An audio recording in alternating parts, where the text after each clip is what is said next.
everybody. Hi, good Yo, morning good or good morning. afternoon, depending on what part of the world you're joining in from.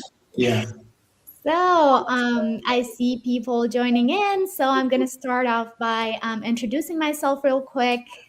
My name is Tanya Burgess. I'm Chief Recruitment Officer at Talos, and today I'm going to be your host. I'm very glad you're all here. So, a quick note before we start. We are recording this, and you're going to get the replay link via email later. And your mic is going to remain muted for the duration of the session.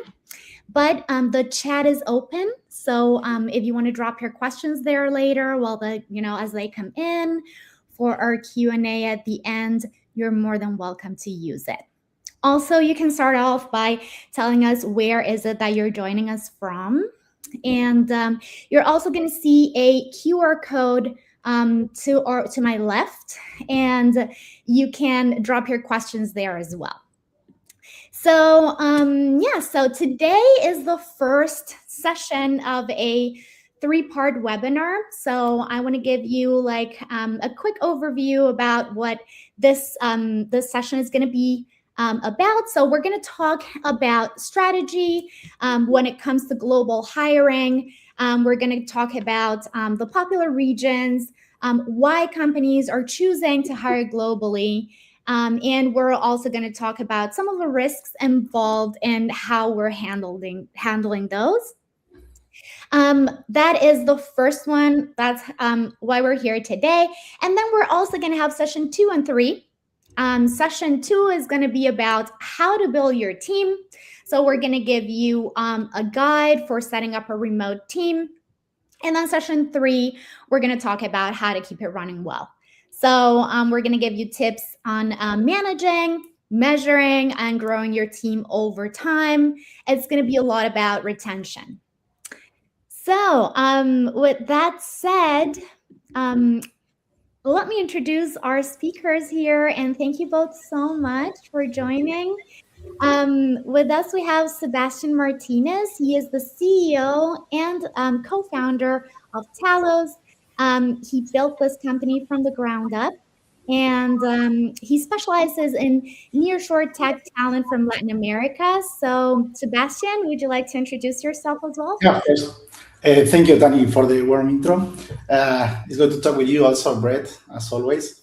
My name is Sebastian Martinez. I'm the CEO and one of the co-founders of Talos. For those who don't know what Talos do, we are a company that basically help other companies to build exceptional tech team. We do it with talent from LATAM. We have experience working with like a really small startup that has received the first round of investment, and we help them to find the correct people for the first stages of their growth. But we also have experience working with Fortune 500 companies that are in a different stage, that they need different resources, and they are growing really fast.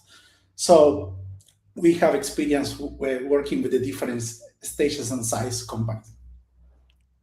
Awesome. Great. Thank you so much, Sebastian. And thank you for being here. And with us, we also have Brett joining us from Gray Global. He's the Managing Director of Growth. So, Brett, the floor is yours. Good afternoon, everybody. Yeah, Brett Locksterman. And Gray Global is a strategic partner to tax and accounting firms and other firms in the United States that are ultimately looking to build what we call global capability centers. So we call those GCCs. We were founded by an affinity of top 100 accounting firms, and we have launched our locations in India and the Philippines. We have physical locations across 5 different places in India, 2 places in the Philippines, and we have approximately 450 client assigned professionals that are helping those firms really figure out how to scale and how to expand and tap into international talent. So, one of the things that we like to say at Gray Global is we never want to be a vendor. We always want to be a partner. And so, we take that very seriously. You're going to hear a little bit about that as we march through today. Happy to be here. Always glad to see Tanya and Sebastian. who we work with and partner with as well. So thanks for having me. Awesome. Thank you, Brett. We're happy to have you here. So yeah, as Brett was mentioning, between Gray Global and Talos, we cover the three regions: India, the Philippines, and Latin America. And yeah, this pairing is very intentional.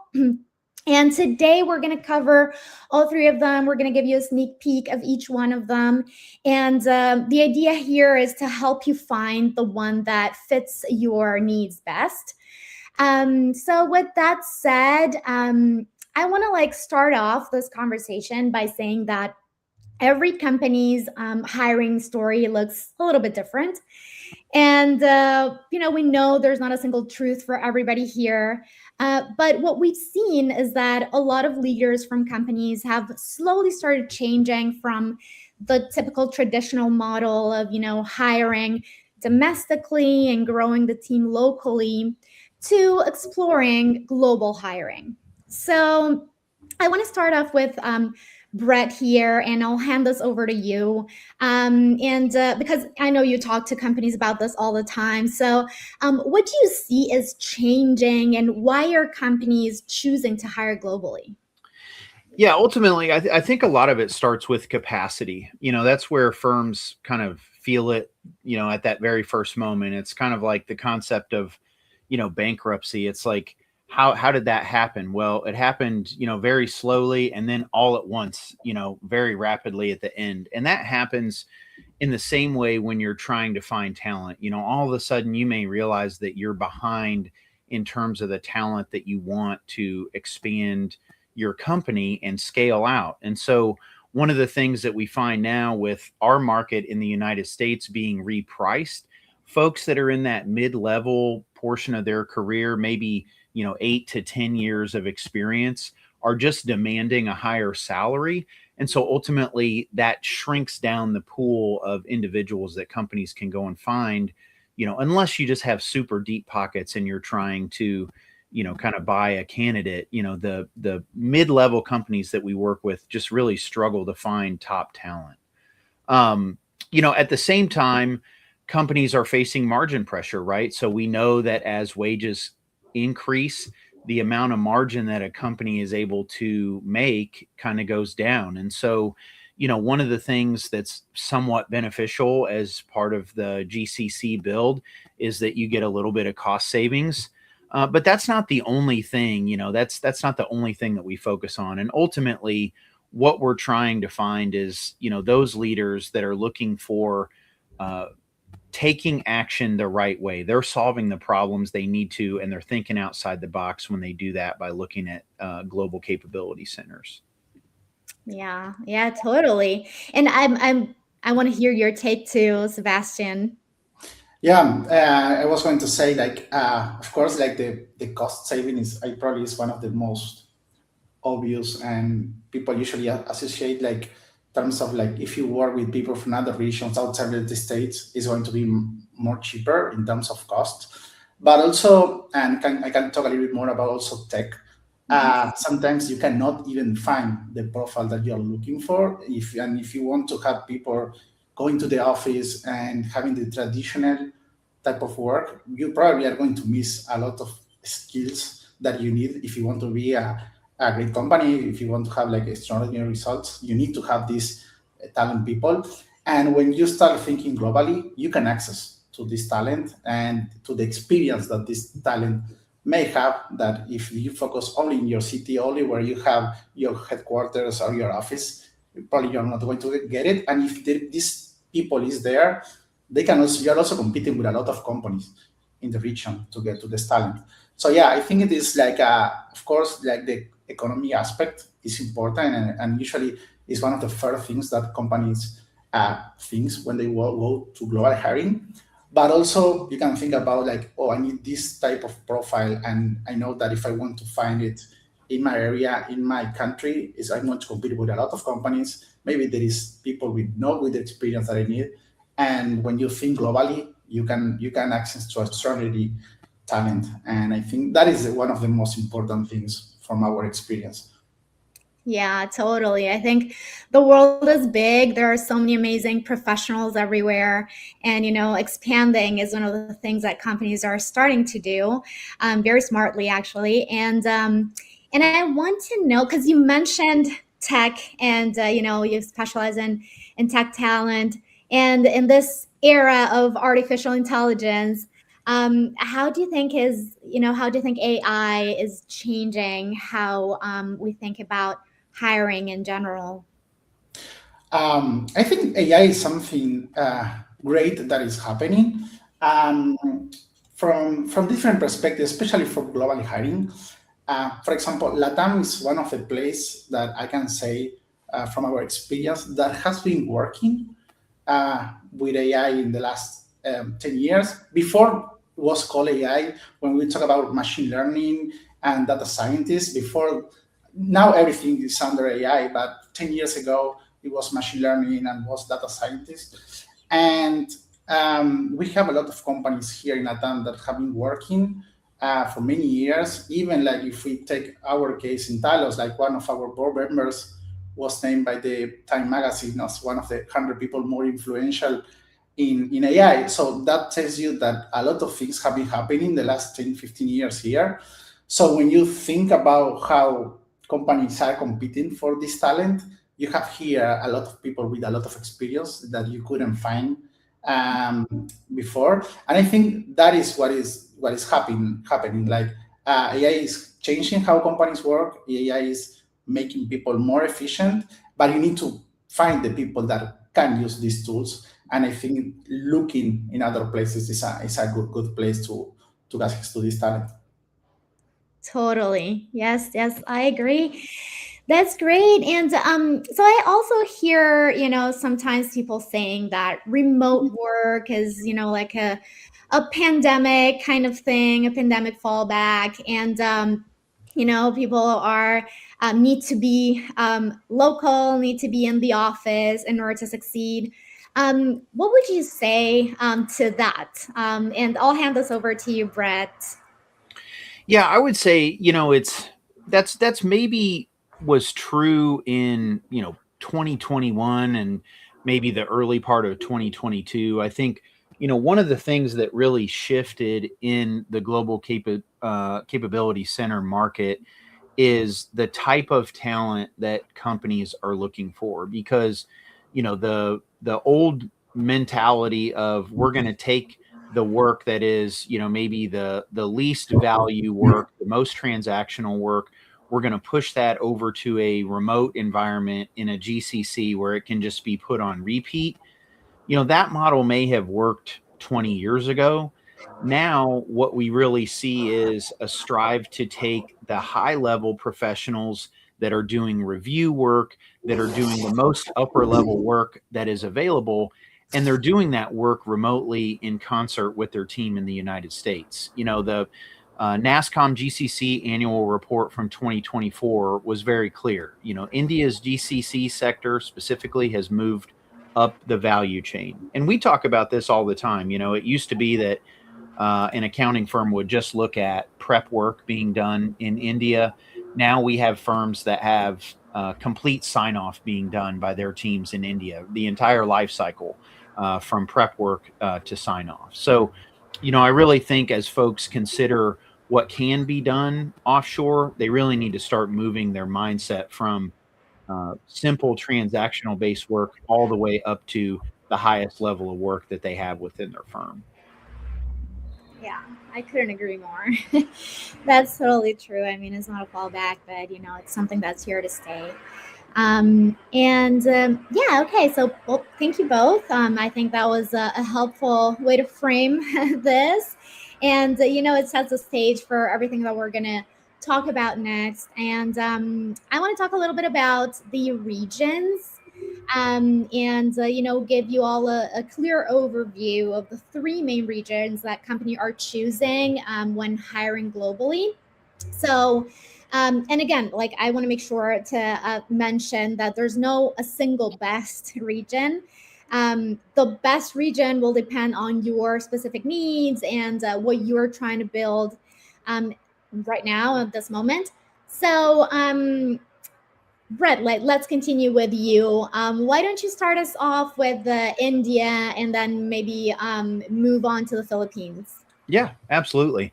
I think if you think about a country that has 1.8 billion people in it, there's a lot of talent that is there. There's a lot of talent that exists culturally. Folks in India, when they work for a U.S. based company, they really strive to be top performers. That they really want to work. And the benefit of India is definitely scale and technical depth. If you're looking to build a 20-person team, for instance, with specialized skills, India's got that talent pool and the ability to do it in a much more rapid fashion than you might have to do here in the United States. We have offices and partnerships across 5 different locations in India: Bangalore, Kochi, Coimbatore, Ahmedabad, and Chennai. So, we have a strong presence in the tax and accounting space there. We are expanding outside of that market segment, specifically in India as well. But the other thing is, if you're thinking long term, which you really should be doing if you're setting up a global capability center, it's going to take about 12 to 18 months for things to really go from your starting point to where everything is smoothed out and where it just becomes completely integrated into what your firm's doing. And so the important thing to consider there is our global capability centers, wherever they live, they're not always plug and play. In fact, they're never plug and play. You're going to have someone inside your firm that is, committed to making sure that those professionals integrate well and that you have set them up for success. In the Philippines, we see a lot of specialized, um, service intensive, and client facing work that our clients have been using our teams for over there. A lot of accounting and audit background of our work is done in the Philippines as well. The other thing there is there is a very high culture of service in the Philippines, and so if you have roles requiring high engagement from a customer perspective, knowledge process that you would want to teach your international employees to be able to help you with, then the Philippines is really a place that you would want to give a serious look to. One of the benefits that exists in the Philippines is a strong remote working culture. There are over 7,000 islands in the Philippines, and they all have good internet service, and they all have the ability to be tapped for talent that you otherwise may not have been able to find if you weren't looking in that region of the world. Interesting. Okay. Okay. It seems both regions have very interesting things to offer. And Sebastian, can you tell us a little bit about Latin America? I know that's your area of expertise. Yeah, yeah, of course. If I can think like what are the more important aspects of when you're considering like working with LATAM, I would say like the first one, of course, is the time zone alignment. That is the obvious one. Like we have like a really small time difference with both coasts in the United States, so we can have like a perfectly overlap or even 1 2 hours difference. So that makes things really easy to work with. The second aspect I would say is like the technical expertise, and we have like the networks of university here in LATAMs are really strong. The companies that have been growing the last years are amazing. We have several unicorns and companies that help professionals to develop. And I'm going to talk a little bit more about tech in this area. So that helps to find excellent professionals with a good technical background from the education perspective. So, and another aspect is probably this started many years ago, but since the pandemic is something that has changed significantly. Is everybody here when you start developing your career, you are start looking, especially if you are in tech, you start looking to the United States to work with. So even like we have a lot of people that in the last 6 7 years has already started working for different companies in the United States. So you have people with experience, good level of English, high education, good time zone. And the third aspect that is really also important is the culture aspect. Here we are really aligned with the culture of the United States. So of course, every country is different. In Latin, we have many countries, different languages. I think we can talk Spanish or Portuguese, but we consume the same type of stuff. There are some difference, and you have to know about this when you onboard a team from LATAM. But from a culture perspective, we are really close, and that makes things easier. So I would say if you're looking like from a good, like to feel that the team is close to the United States, LATAM is a great option. Yes, I agree. I'm actually a former recruiter and current recruitment manager for LATAM teams, and yeah, that's totally true. Like the work ethic is very, and living in in San Francisco, I can see how like the work ethic in Latin America is so similar to the work ethic here, and the level of English is also very good. So yeah, I love that companies here choose professionals in other parts of the world. And I can speak from Latin America because that's what I know. But I know that the college programs there are so good that they never like lose quality when expanding their team globally. So yeah. So with that said, I kind of, now we covered India, we covered the Philippines, and we covered Latin America. So, what does like a strong global setup actually look like, in practice? Is it one region? Is it multiple? Is it a mix? So, what do you think, Brett?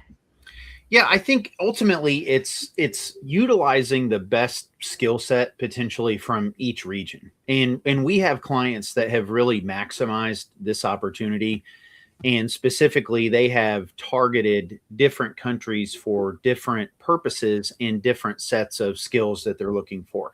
For instance, we have a team where the majority of their tax work is done in India. The majority of their assurance and accounting work is done in the Philippines. And then in Latin America, they have project managers and executive assistants, because those more immediately collaborative positions, like Sebastian was talking about with time zone, are easily accomplishable in Latin America. So, I keep telling the story, and my favorite one to tell is, I want to find a team, I want to find clients that really want to build that, follow the sun 24-hour workforce. And you can do that very easily if you strategically select where you'd like to have your professionals.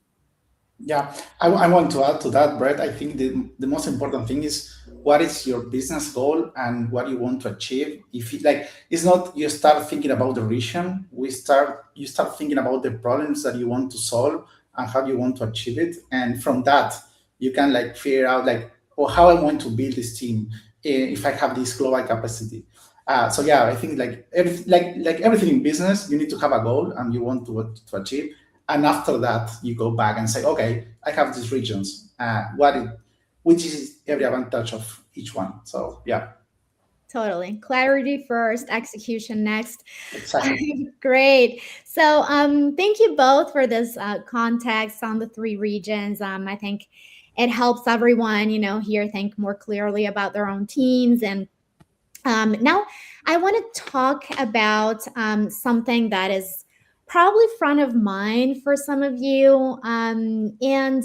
We had some company leaders in the past coming to us like a little bit skeptical, this happens, and asking questions like, for example, is hiring globally actually safe? Or what happens if it goes wrong? Like, how do I protect my clients, my data, my reputation? And those are actually very valid concerns. So I kind of want to know like how both companies handle this. So let's start with you, Brett. Can you tell us a little bit about if you heard about these concerns and how does Great Global handle those? Yeah, it's really part of the conversation that we have with every potential prospect, but we also refresh that conversation often with our current clients. And the reason for that is, ultimately, I mean, we just have to say it outright. Your global delivery can go wrong if you're not governing it correctly. You have to put time and effort into some of those things that you mentioned, Tanya, about how you want to set up your security, how you want to monitor, what kind of work is being done by your workforce, and we do that in a couple of different ways. So specifically, with Great Global, your data, if you're a client of ours, your data never leaves your environment. So we partner with our professionals and your IT professionals to make sure that we're creating either like a VPN into your systems, or a virtual desk, virtual machine. We have multiple different options. Our IT group here in the United States helps facilitate how those things are going to be done. We do all of the same types of things with our professionals' IT equipment that you would expect out of good security practices here in the United States.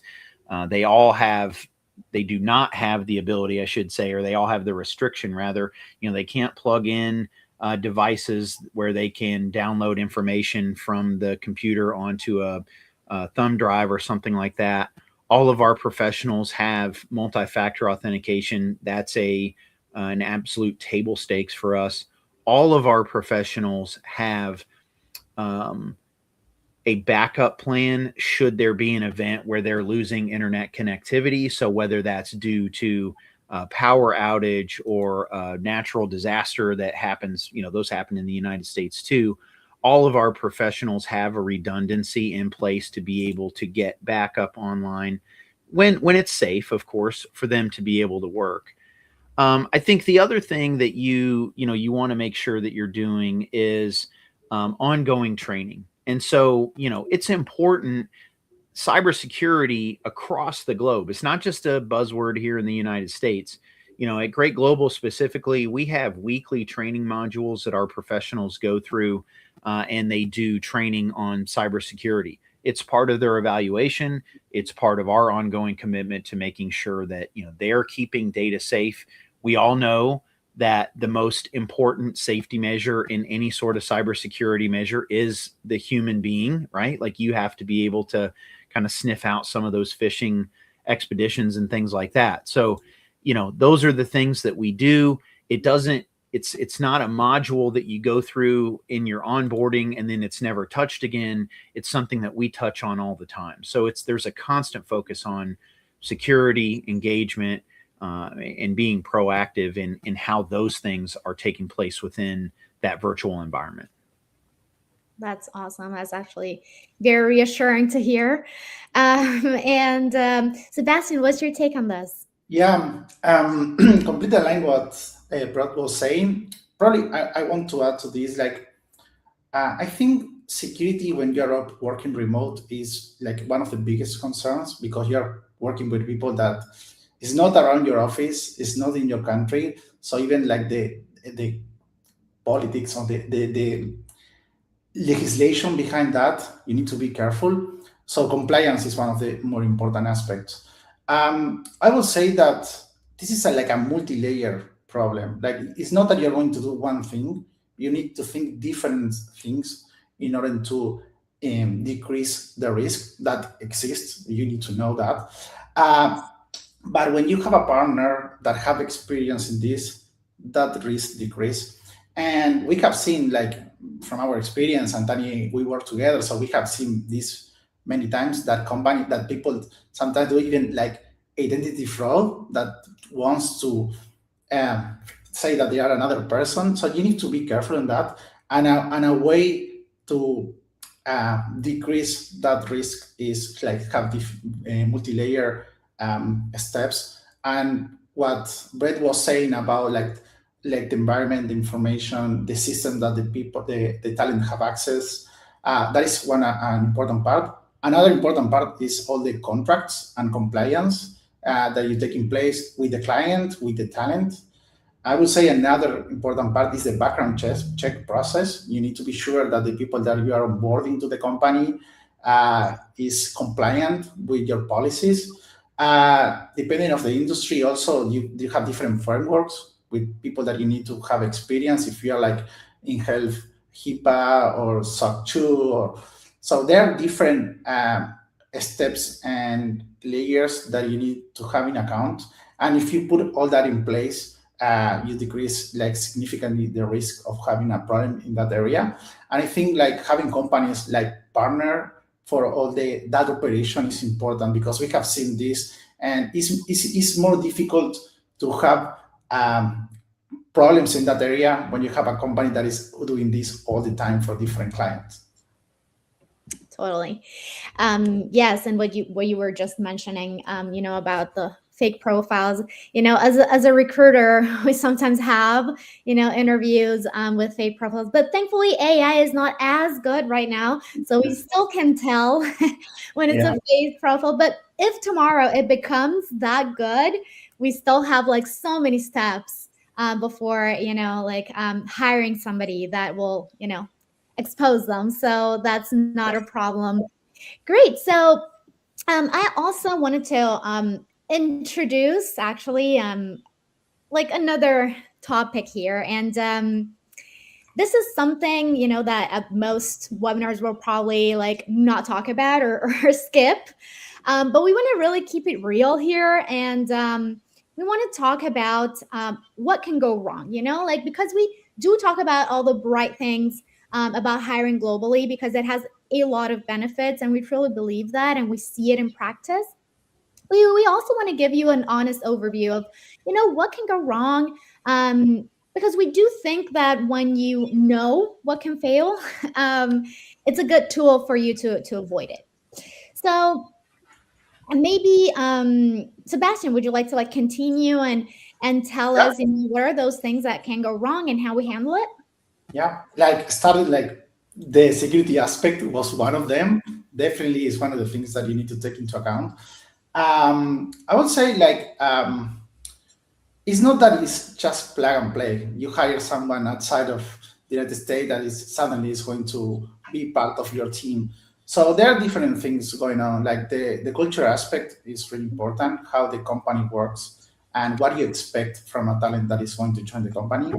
The communication aspect, like how you communicate what is expected from the talent. So you need to put in place a really good onboarding process. It's not that I'm going to hire someone in LATAM and it's going to be from one day to another, it's going to be the same as having someone in San Francisco, for example.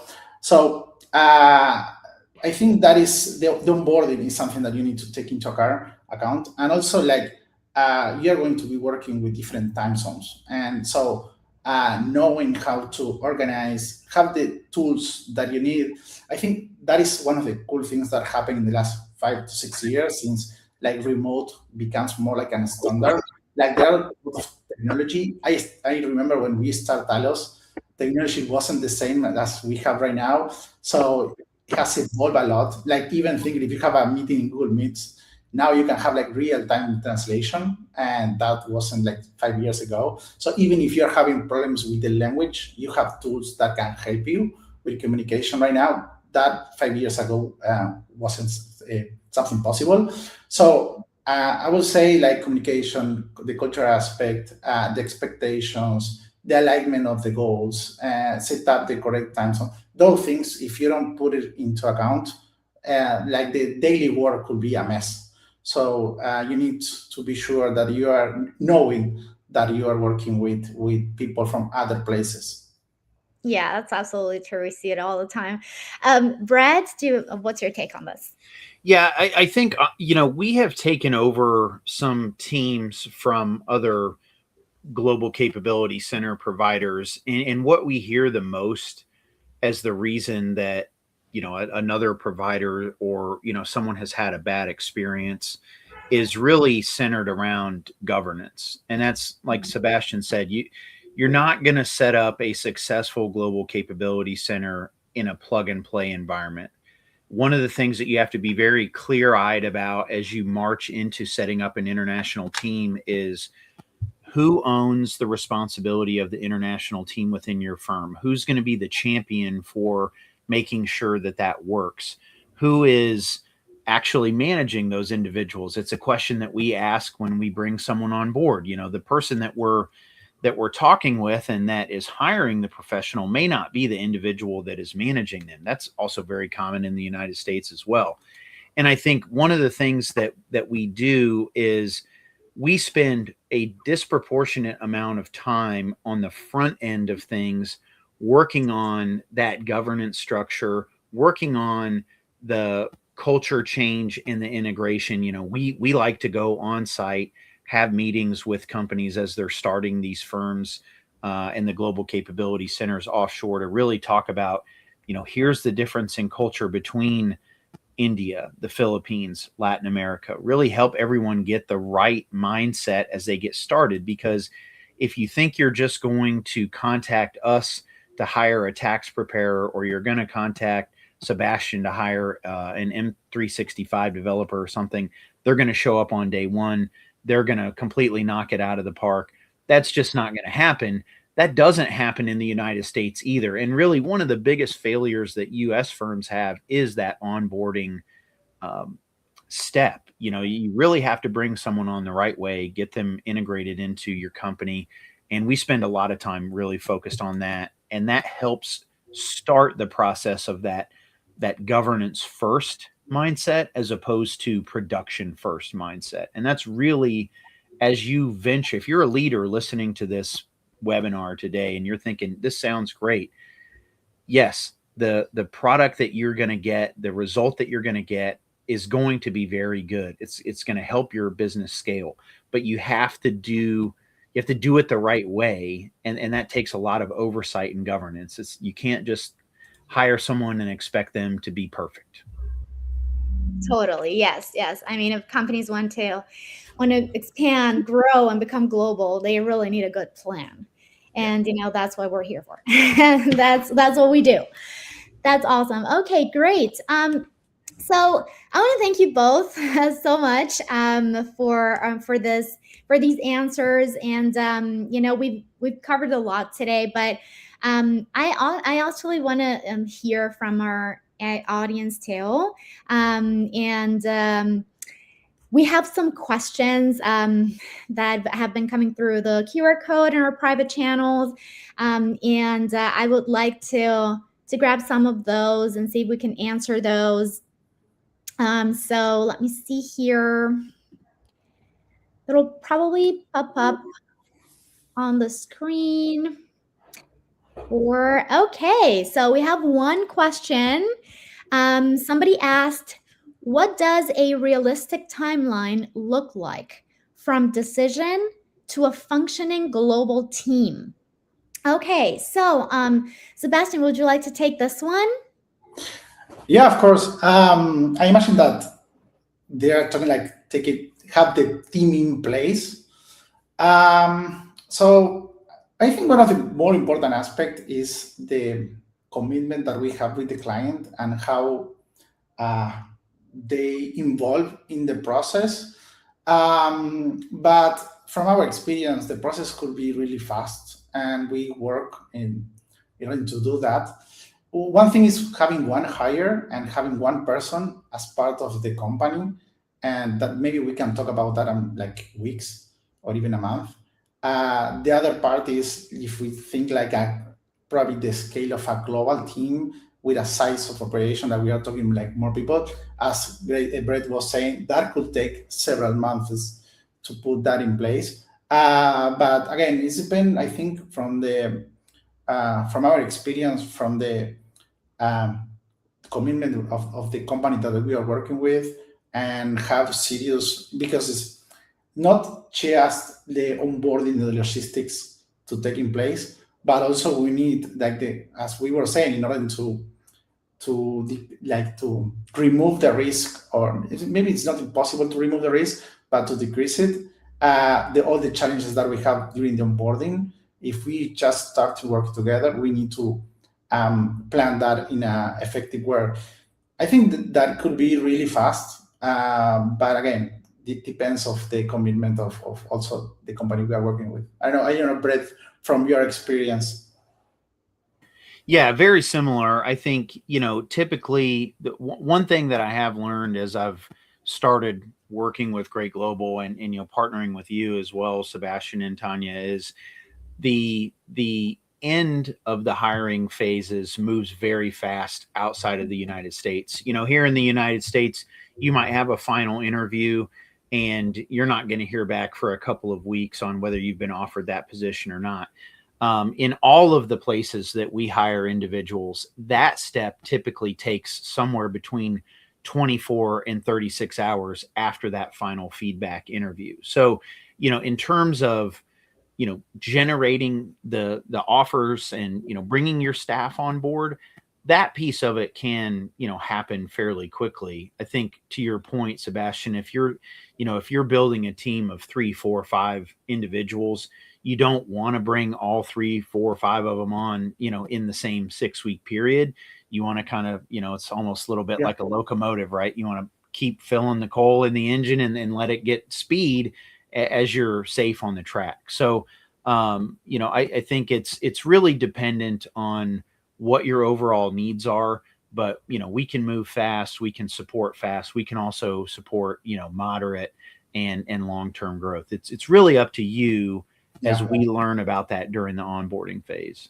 Yeah, and adding to that, I probably like from our experience, one thing is when we start working with a company, there are so many things that we need to work together to be successful, and probably you want to move like a step at a time. Right. Once we pass that stage, we have like a lot of success cases, like actually having an onboard of 6, 7 people the same day, because we already have the experience, the knowledge, and the company is already in this kind of like uh, global kind of approach.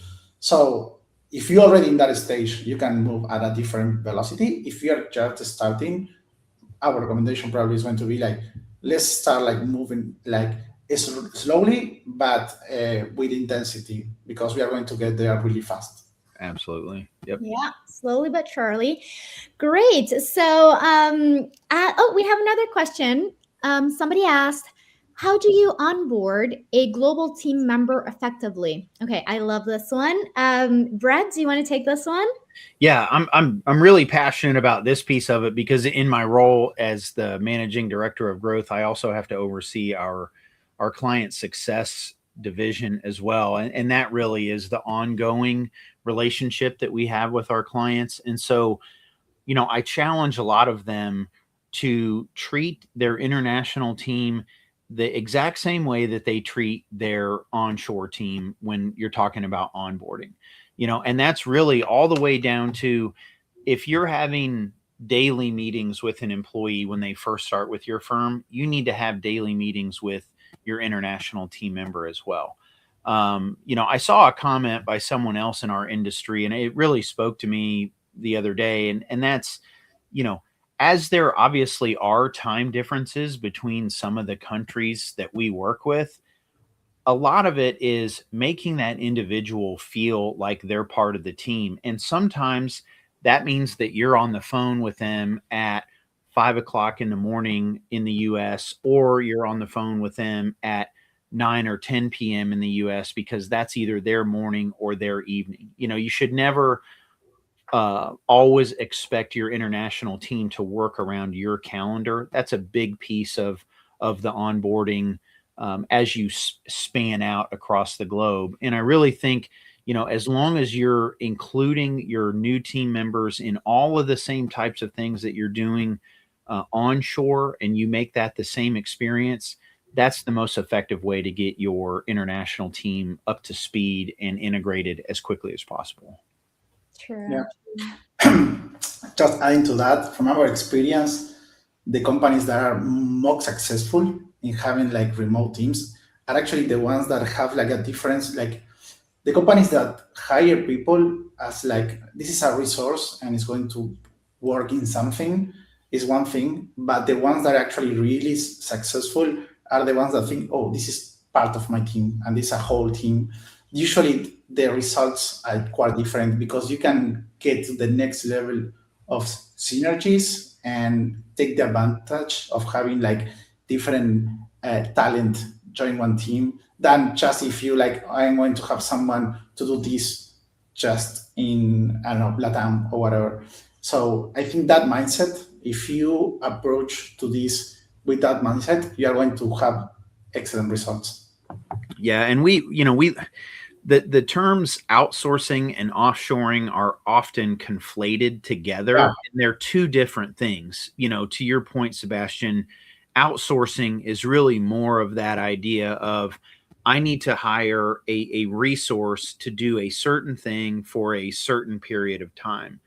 We yeah, call offshoring really essentially creating a global team for you that yeah, just doesn't work in the United States. And there really, it needs to be a distinction as you think about it as a business owner or someone that is wanting to start an international workforce, because what you don't want is to accidentally use that wrong verbiage with your offshore team that you're yeah, building and have someone inside your firm call them a contractor or an outsourced partner or something like that, because that's part of that onboarding process as well. You want them to be feeling like they're part of your team, and you ultimately want them to be looked at simply as a division that's not located in the United States. And that's what our clients say when they talk about their employees who work for Great Global, and that's what you want to strive for. That's the gold standard.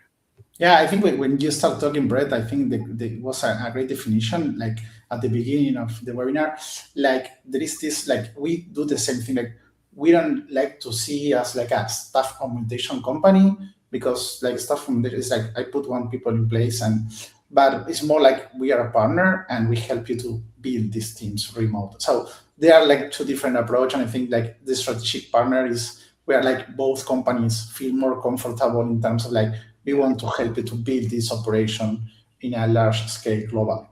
Absolutely. Awesome. Thank you both for that distinction. So let's move on to the next question that we have here.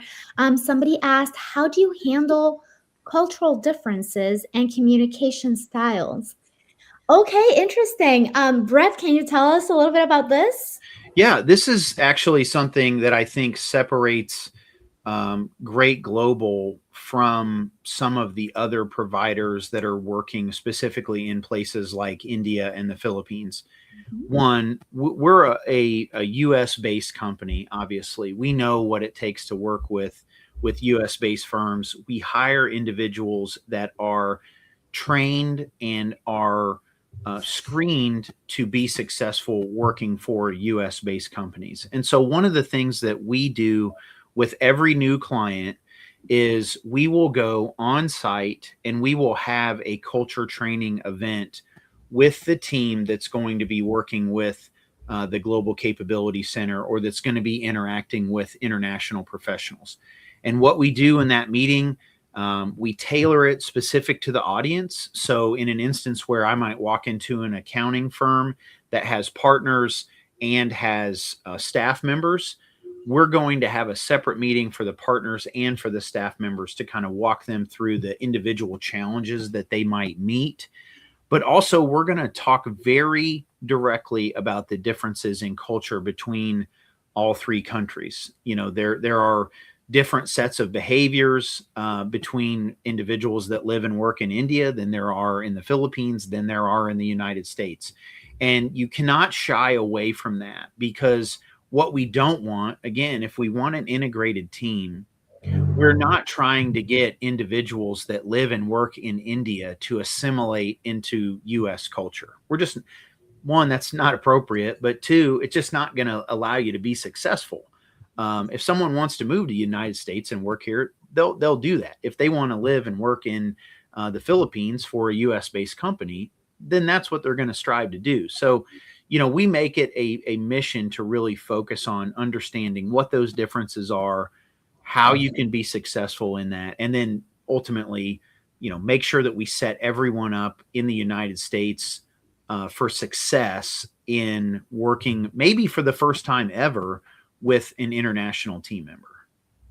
I love Yeah, it. I Yeah. was going to add, sorry, Tani. There are like if we talk even like about culture, there are two aspects inside that. One is like the culture of the country, the people, but also the culture of the company is really important in this area. Not all the companies in the United States are the same, and even like if a company NSF is not the same as a company in New York, and if this tech is different than this health. So from our experience, like having like a team focusing on that, on trying to like remove the gap between like what the people brings to the table and what the company expects is really important, and we need to invest to understand the client's culture, the way they work, and of course like the standard, like the things that we expect from a company from the United States. Having a team in place that is always looking for that and working close with the talent in order to understand like all the communications are okay. It is the client is receiving what they expect, and the talent is understanding what is happening there is really important. So yeah, there are multi-layer problems that you need to address when we are talking about culture and communication. Yeah, I think us that we work with both worlds, it's so important. It's part of our job to be able to be those connectors. We are the ones who are able to help each party understand. I love that word, like understand the cultural differences, and not only that, respect both cultural differences and both cultures to be And able to Brett, have, like a good environment. Great, I love that. So let me see if we have any other questions. I think we have time for one last question. Okay, here we have our last question is what questions should we ask when evaluating a global delivery partner? Okay, Sebastian, would you like to take this one? yeah, of course. I think part of what we have been talking in the last like 30, 40 minutes, like there are different aspects that you need to have in account. Of course, like how is your hiring process, right? Like everything starts there. So understand like how the company is going to uh, get this talent that is going to work with you is like a really important part of the program, and how that process combines with your process inside the company. So understand that if there is an opportunity like to have synergies there. Probably what we talk about the onboarding, like how do you onboard this talent, how you are going to help me with the daily operation, because sometimes company thinks like, okay, I found the talent and that's it. Once you have the talent, you need to put in place a lot of stuff. So understanding how they manage logistics, if they want to just provide the talent, but also provide like logistic equipment, how they are going to help me after the people is in place, and what happens if something goes wrong. Well, like what are your action plans? And a good way to understand that is also like what are your credentials? Like what type of company have you working with? Different industries. Are you familiar with my regulation if you're in a particular industry to have an account? So probably like between these two, three things from my side, like how is your hiring process? How you help me and support me during the performance of the talent, and what is your experience and your credentials? Yeah. I Cool. think another thing that's important to make sure that you understand if you're evaluating a provider is what does growth look like for the individuals that you bring onto your team? And I say that specifically around things like what does your compensation increase program look like? What should I expect on an annual basis for increases in cost?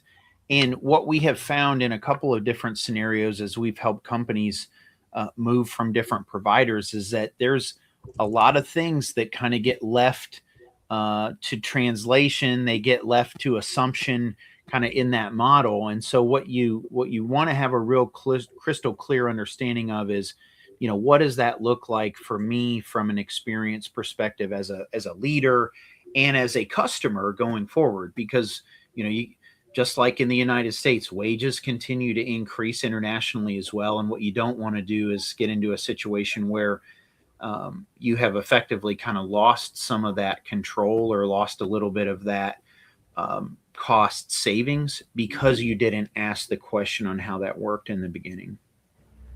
Yeah. That is very true. Thank you so much for you both. We're running out of time, but thank you so much for your answers. I kind of want to leave you with three things to take away from today. I'm going to try to summarize this as best as I can, but I think we talked about three main topics that I want to tap into. The first one is that the move towards global hiring is something that is here to stay. And we talked about so many of the reasons behind it, and it's not a passing trend. It's something that is not going away. So that's the first thing. The second thing is that when it comes to regions, we talked about India, the Philippines, and Latin America. There's not a universal answer for everybody. And the best region is going to be the one that fits your culture and your needs. And it's important to find either the right one for that time, or also, as I mentioned before, a lot of companies benefit from mixing and, more than one. So that's the second one. And then the third one is about risk. We talked a lot about risk and about, what things can go wrong. But the good thing about this is that risk is manageable if you build the right structure from the beginning. And the few failures that we've seen were never about distance or cultural differences or even talent not performing. We're most of the times about not investing much in management. So thankfully, all of these risks are fixable and are manageable, but it really starts with choosing the right partner, somebody who, a company who knows what they're doing, who hire globally for, that's what they do for a living, and can actually walk you through the whole process. So, you're not alone trying to guess. So, to wrap up, that's a little bit of what we talked about today. And then also, I want to remind you that we're going to have session 2 and 3 of the webinar. Session 2 is going to be about how to build your team. So, how to onboard people, what steps are going to take you to succeed. And that's basically what we're going to talk about. So today was about why you should do this. Next one is going to be how to do it. And then lastly, we're going to give you a free resource. It's actually a one-pager. Is a very simple guide, and it's called the Global Talent Region Fit Checklist. It has a very interesting name, but it's actually like a chart. To match, it's going to match job types to regions, and it's also going to have some questions for you to ask when selecting your global talent partner. So that you're going to be able to download that from, I don't know if it's going on the chat right now. It'll probably be on the chat, but otherwise we're going to send it to you via email later today. So that's about it. And Brett, Sebastian, thank you so much for your honest and transparent answers. It was a pleasure to listen to you. And do you want to say any words before going? No, that I really enjoyed the conversation. I think you did like a perfect summary of what we talk. So yeah, I'm looking forward for the next time. Yeah, I think we're two organizations that are very passionate about this topic and making it succeed for our clients. So I think it's, the more information that we can share with anyone that's interested, the better. Awesome. Well, thank you so much. And thanks, our audience, for joining in as well. We will see you on session 2. And thank you for being here, and enjoy the rest of your day. Bye-bye.